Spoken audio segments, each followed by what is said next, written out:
Hello everyone, Mitch Albers here. In this biocast, we're going to take a look at the details of the third and final phase of cellular respiration called oxidative phosphorylation. It also is referred to as the electron transport system.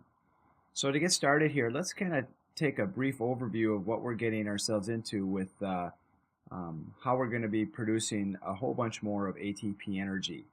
So first of all, let's kind of explain why cellular respiration didn't evolve as a single-step reaction. As you can see over on the right, reaction A, which is an uncontrolled reaction, just a single-step reaction of the combustion of hydrogen gas and oxygen, there's a whole bunch of energy released, and there would be a whole bunch of energy loss. And on the reaction on the right, kind of illustrating what is happening with cell respiration, is that when we look at the overall process, what's happening during cell respiration is that we are producing some ATPs directly out of glycolysis in the Krebs cycle, but that's just a small percentage of the overall energy production. What has happened is we have converted, or we have transferred the energy to those electron carriers, NADH and FADH2. Those two electron carriers are carrying high energized electrons from the original glucose molecule, and they're going to deliver them to what's called an electron transport chain. And we can see this electron transport chain here. And the basic concept of the electron transport chain is that the electrons from the hydrogens that they're going to drop off are going to travel down this electron transport chain, okay? And they're going to go through a bunch of redox reactions at every step of the way, okay? And essentially what this is saying is that these electrons are going to be donated to one of these electron carriers, and when they do, it gets reduced. And then when they pass those electrons on to the next carrier, then it becomes oxidized, and the next carrier becomes reduced. And then when it passes on to the next carrier, it becomes oxidized, and the next carrier, who is receiving those electrons, becomes reduced. And so every one of these carriers goes through a redox. Now, because these electrons, as they enter the electron transport chain, they're relatively high in their free energy. But as they get passed down the chain, they're losing their free energy, and they're getting to a lower free energy level.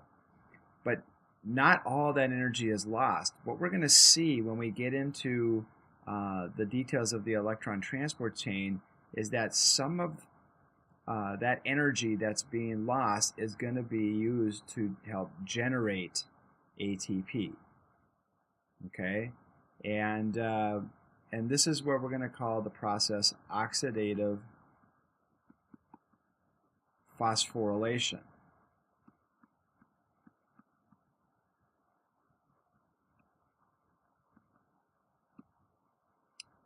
What we're seeing here is that we are oxidizing our electron carriers when they come to the electron transport chain. We're stealing those hydrogens away, and they are becoming oxidized. And so that's what the oxidative term refers to. The production of the ATPs is going to be where we're going to donate a inorganic phosphate onto ADP for the synthesis of ATP. And that is a phosphorylation process, and we'll see how that plays out. Okay? And then, in all our discussions, glycolysis, pyruvate oxidation, the Krebs cycle, and even so up to this point with the electron transport chain, we haven't mentioned anything about oxygen, other than oxygen isn't available for glycolysis. We didn't see oxygen involved with that step of the process. We didn't see oxygen go into the Krebs cycle either. Okay? So the oxygen that we breathe in, okay, its sole role is to bring to pull the electrons off the end of the electron transport chain. Okay, so as these electrons flow down the electron transport chain, something has to siphon those electrons off, and that's the purpose of oxygen. You know that oxygen is highly electronegative. It's going to have a pull on those electrons, and in addition, we're going to take oxygen along with 2 electrons and 2 protons that we're going to pull out of the mitochondrial matrix, and that ends up producing water. And so oxygen is one of the reactants. It's an input. Okay, water is one of the products, and it's an output of cellular respiration. And so, you know, just to kind of get the basic concept of how an electron transport system works, this illustration does a really nice job of showing us that. So let's go on and look at some more diagrams that help us better explain how electron transport works. In this diagram, it's similar to what we just saw. It just specifies in a little bit more detail some of the structures that are going to be embedded into the crystal membrane of the mitochondrion. If we could draw the mitochondrion, right, it's kind of this kidney bean shaped organelle, and it has 2 membranes. It has the outer membrane and this convoluted and very folded inner membrane, which is called the crystal membrane. And remember that the purpose of the folding of the crystal membrane is to provide a lot of internal surface area.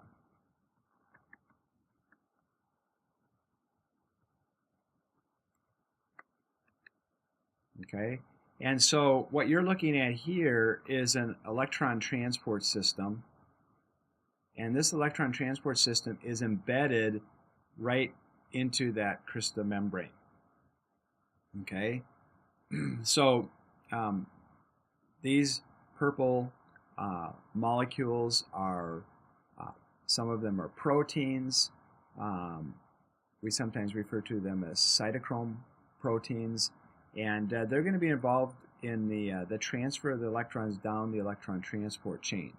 So what we see here is NADH comes in and is going to get oxidized. It's going to drop off its hydrogens and then become oxidized. Okay, the electrons from those hydrogens will then get dropped off to the first carrier in the electron transfer system here at complex 1. And what happens here within this complex is that this first complex FMN is in a very high electronegative state, and it's going to pick up those electrons, okay, and then get reduced. Then it's going to transfer those electrons to the next carrier, okay, and then become oxidized. So it goes through a redox. This acceptor then becomes reduced. It passes it on to the next complex down the chain, which then becomes oxidized. So each one of these, as these electrons flow down the electron transport system, are going through individual redox reactions in terms of reduced when they pick up the electrons and oxidized when they're giving off those electrons. Okay? And again, when those electrons finally get to the end of the chain, okay, we're going to need something that's going to pull those electrons off the chain.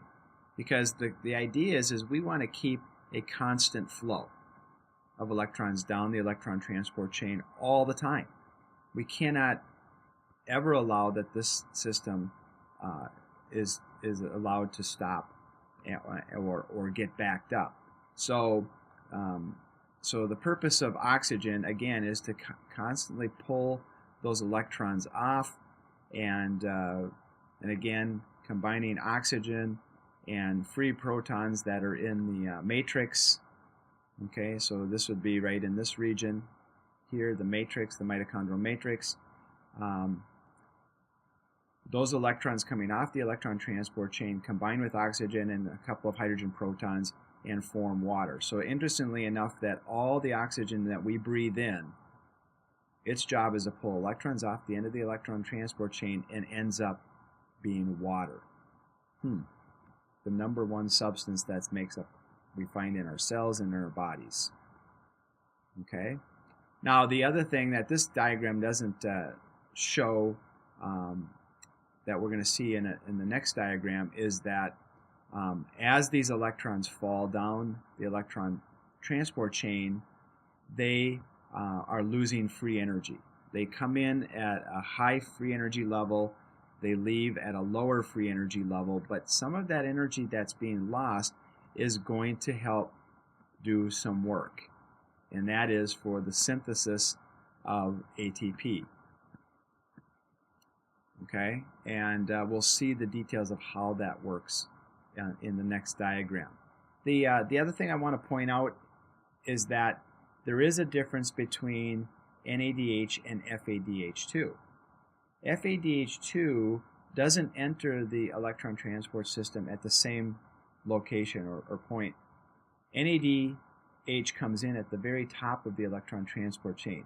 But you can notice here, FADH2 actually drops off its hydrogens and the electrons at a lower level, okay, at this cytochrome Q, okay, and subsequently, because FADH is coming in at a little bit lower energy level in the electron transport chain, it's going to have a difference in ATP output than, let's say, the NADHs that come in at the top. And again, in the next diagram, we'll see exactly how that plays out. Okay, so what we're going to be looking at here is just another diagram, just a little bit different view, okay, a little bit more specific. So we now are in the mitochondrion. This is the inner membrane.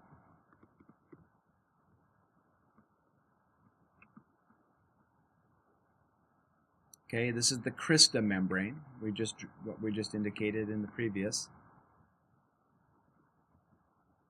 Okay, there would be an outer membrane out here. Okay, and then there's a space between the outer membrane and the intermembrane, and we're going to call that the intermembrane space.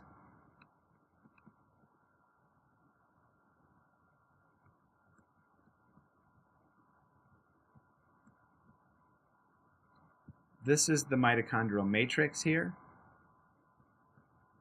this yellow region. And so these purple globs that are embedded in the crystal membrane make up our electron transport system, our ETS system. And remember, NADH is going to come in, okay, and it's going to drop off hydrogens. And when it does, it's going to begin to be oxidized. And ultimately, where did those NADHs come from? Well, they come from foods in our diet. And for our purposes, you know, we started the process with glucose. So we've transferred the energy from our original glucose to these electron carriers, which are now delivering those high energy electrons to the electron transport system. So when NADH drops off the hydrogens, okay, the electrons travel down this yellow path, which is the electron transport pathway. The hydrogens, the hydrogen protons that are remaining, okay, are now present here in the mitochondrial matrix. Now, what happens here, as those electrons flow down the system, okay, so when this first complex receives the electron, it becomes reduced. Okay, but eventually it's then going to pass those electrons onto the next carrier down the chain, and it's going to go through an oxidation as it loses those electrons. But remember that, and this diagram doesn't show it as well, but on the previous diagram is that as these electrons are traveling down the electron transport chain, their free energy levels are decreasing. Okay? But some of that energy, as we mentioned, is going to be used to help synthesize ATP. Well, how does that work?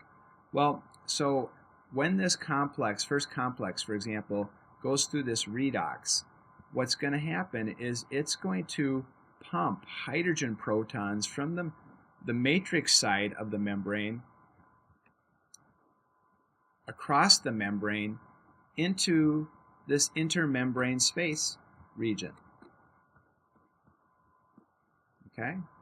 And then as we go further down the chain, as these electrons are traveling down the electron transport chain, for instance at site complex 3, it's going to take more hydrogen protons out of the matrix and pump them across the crystal membrane, the inner membrane, into the intermembrane space.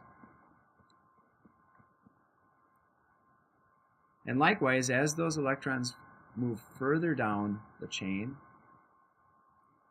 and they reduce this fourth complex, okay, and eventually then get pulled off by oxygen at the end of the chain,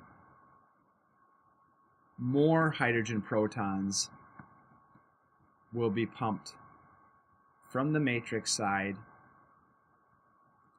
to that intermembrane space.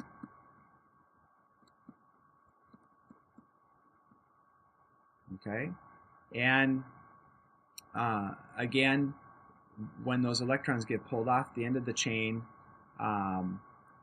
we're going to take atmospheric oxygen. 1/2 of O2 is O, so we're going to take one of those oxygen atoms, combine it with 2 hydrogen protons, which are deficient in 2 electrons. So as an electron pair comes off, it's going to combine and get reduced to water. Again, the oxygen's job is to pull those electrons off the end of the electron transport chain so we can keep a constant flow of electrons moving down the chain. And that constant flowing of electrons keeps a constant pumping of hydrogen protons into this intermembrane space. Okay? And we know this is happening in the mitochondrion because we can set up a simple experiment by simply just measuring the difference in the pH within the intermembrane space and comparing it to the pH of the mitochondrial matrix. Okay? You know that as you increase the concentration of hydrogen ions in a solution, that your pH level is going to drop and it's going to be more acidic. And that is exactly what's the condition here in this intermembrane space region versus the pH level out in the matrix.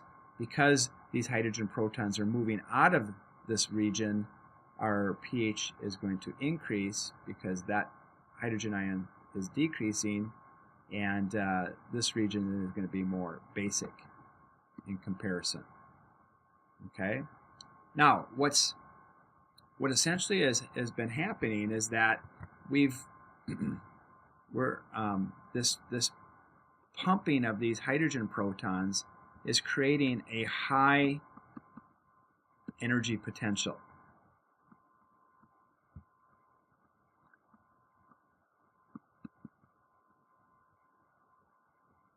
Two ways. One, it's creating a concentration gradient.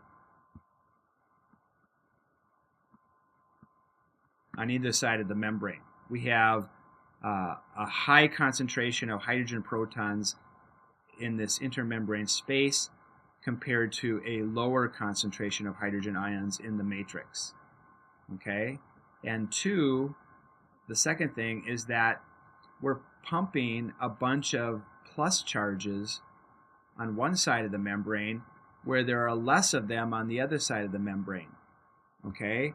And what ends up happening is that the mitochondrial matrix side of the crystal membrane in relation to the intermembrane space side of the crystal membrane is going to be more negative in charge. The other side, because there's more plus charges on this side of the membrane, will make this side of the membrane more positive. Okay, and due to this concentration of these more positive ions on one side of the membrane is going to create what's called an electrostatic gradient.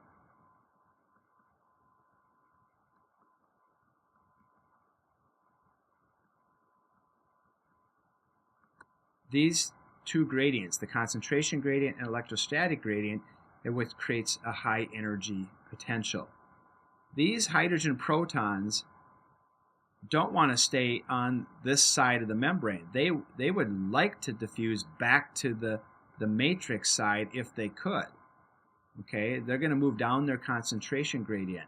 And there's only one particular spot or area where they potentially can move back down their concentration gradient, and that is at this structure which is called ATP synthase. Okay, ATP synthase. Well, this complex embedded in the crystal membrane has a dual role. Okay, it's going to act as a proton channel.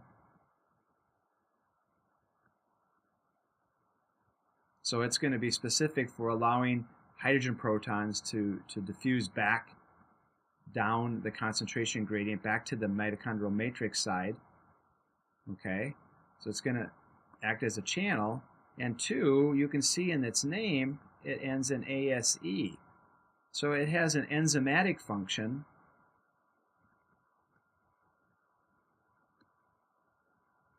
And it's telling you exactly what it's going to be involved with. It's ATP synthase. This is involved in the production of ATP. Okay, and so on this end of the molecule, this is kind of the enzyme end of it. And the ATP synthase is going to help catalyze adding that third phosphate onto ADP so we can synthesize ATP. Okay, so you can kind of think of when the hydrogen protons are in a higher concentration on this side of the membrane and a lower concentration here. This is kind of like water behind the dam, because we've created this high energy potential. We also have this electrostatic, these protons are going to be wanting, pulled back to the matrix side. Okay, and this high energy potential creates what's called the proton motive force.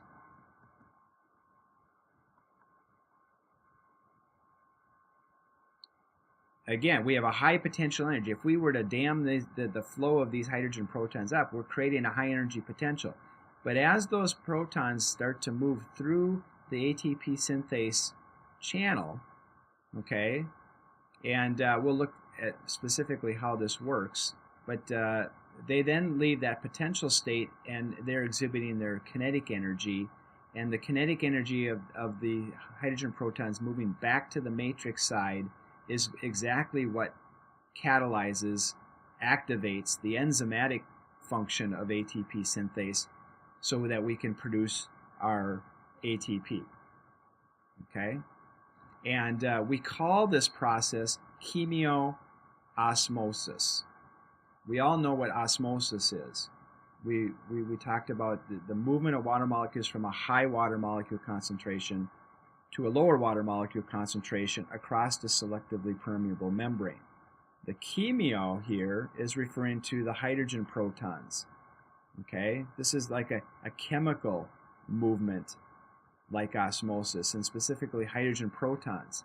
And chemiosmosis is the movement of hydrogen protons from an area of high hydrogen ion concentration to an area of lesser hydrogen ion concentration across a selectively permeable membrane. Okay, the membrane mostly is impermeable to hydrogen protons except at the ATP synthase channel. Okay, overall, we call this oxidative phosphorylation. Again, the oxidative part is referring to what are we doing with our NADH. When NADH is coming into the electron transport system, we are oxidizing it back to NAD+. It drops off the hydrogens, the electrons flow down the electron transport chain, and then the hydrogens get added to the matrix, and some of them get pumped across to the intermembrane space to drive the proton motive force.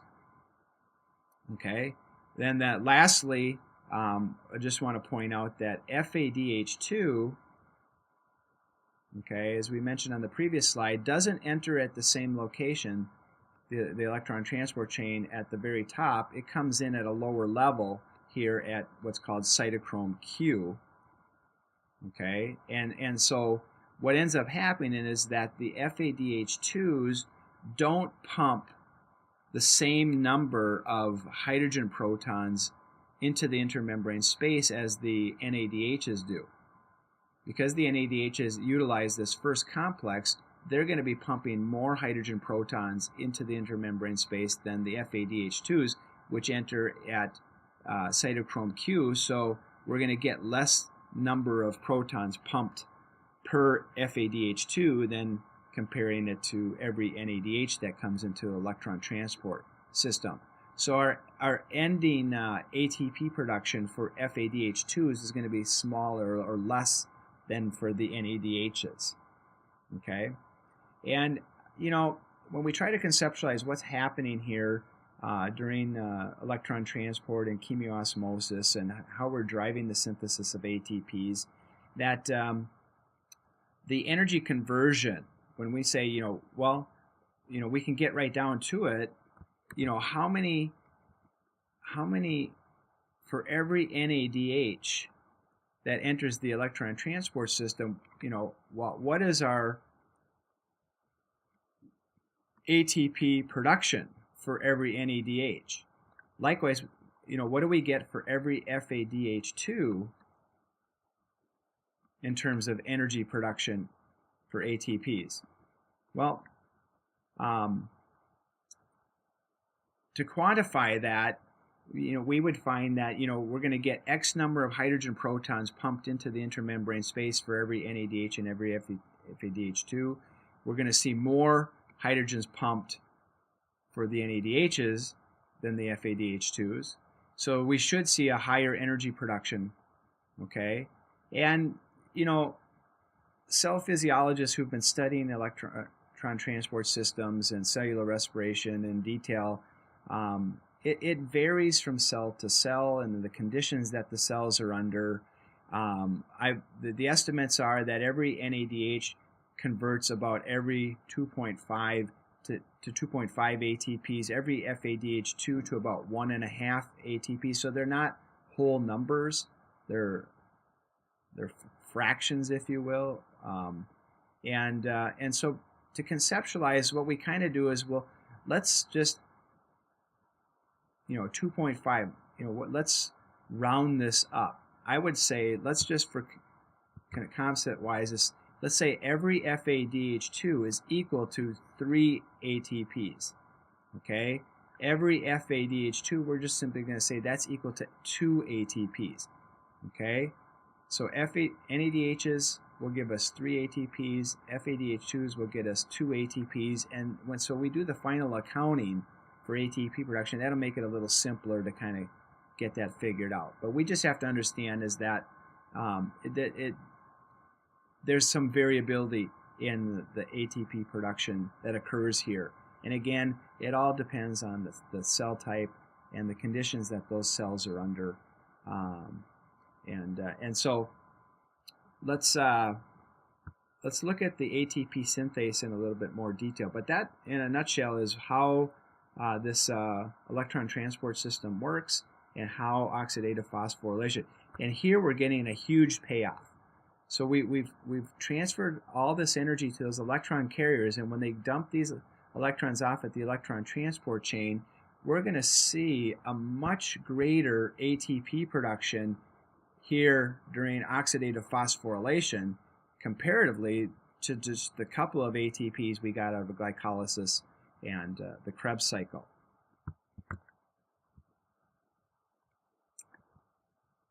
So this is just a more detailed diagram of the ATP synthase complex that's embedded in the crystal membrane. Basically, I just wanted to show that it is a channel, and as those hydrogen protons flow down through this complex, it actually is the flow mechanically is affecting this structure, where it's turning, so it's like water really kind of going through a hydroelectric power plant. It's turning this protein complex in a mechanical fashion, which I should have drew that the arrow the other direction. Sorry. And as that they flow through, that is what activates the enzymatic end of the ATP synthase, so that it can catalyze the reaction for ATP synthesis. And remember, to get that negative charged phosphate to bond onto the ADP, we need energy, and that energy is coming from the proton motive force.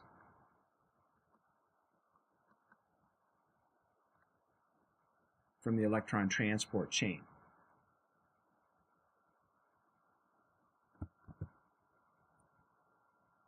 Well, there you have it.